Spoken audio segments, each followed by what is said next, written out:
This is the Speaker's Scoop, a behind-the-scenes podcast with Washington State House Speaker Laurie Jinkins. The 2025 session wrapped up last week, and I'm wondering, Speaker Jinkins, what's on your mind today?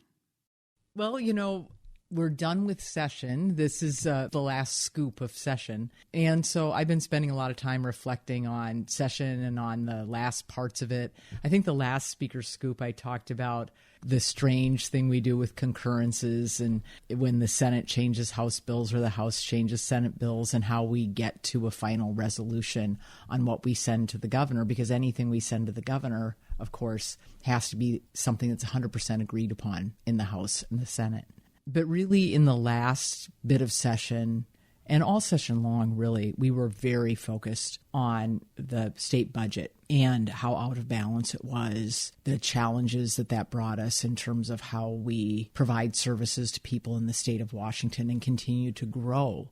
And so we in the House really took the approach that we needed to enter this in a balanced sort of way. We knew we needed to make reductions, and we also knew that we would need to adopt some taxes in order to support services. And so we ended up doing kind of exactly the thing that we started out thinking that we would do. That doesn't mean everybody was happy with it. There were reductions that we had to take that, I'm hearing a lot from people now about those. There were taxes that we increased that I'm hearing from people about those. So I understand that not everybody liked that balanced approach. Some wanted us not to reduce anything. Some wanted us not to change the taxes at all, and if anything, reduce taxation. I think the things that guided us from the beginning were the things that guided us in the end. We're making sure that we minimized harm to people in this state, that we didn't do things like we had done during the Great Recession, where we just decimated whole systems. I spend a lot of my time, or did before I was Speaker, working in the mental health arena.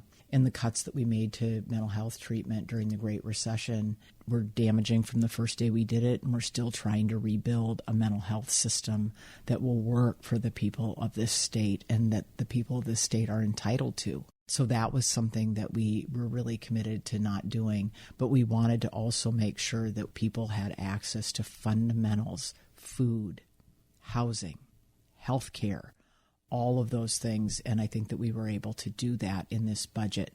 I guess we will see as time goes on how we end up building back some of the things that we had to not fund this year. Mostly the things that we didn't fund were things that were in the budget for a 2-year cycle and weren't intended to be there permanently maybe, or that we wanted to see how they worked out.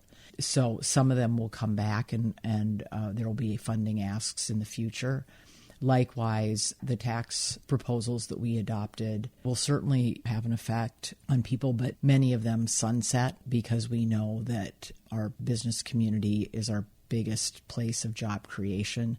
We know that folks want to help out, be there, make sure people have services, but maybe not make some of our taxes permanent. But some of the things that are permanent are things like recognizing that Washington State is mostly a service economy, and we mostly gain revenue to fund services through sales taxes, but we don't really have sales taxes on services. That's been kind of a 21st century, late 20th century kind of development, that we've become a service economy. So we are going to have to figure out how we remake our tax structure in this state. So I guess this is a long way of me saying, I think we did the things that we set out to do this session. And now I think we got a lot of work cut out for us in upcoming sessions. And I'm grateful for having such an incredible caucus and group of members who were willing to dig in, probably deeper than I have dug in since I was elected 15 years ago. Very challenging session, emotional session on a lot of levels, with people very committed to representing the people that elected them and their districts. And so trying to find that very narrow path that we could find in order to make sure that we keep Washington moving forward, but we do so in a more sustainable way. Washington State House Speaker Laurie Jinkins.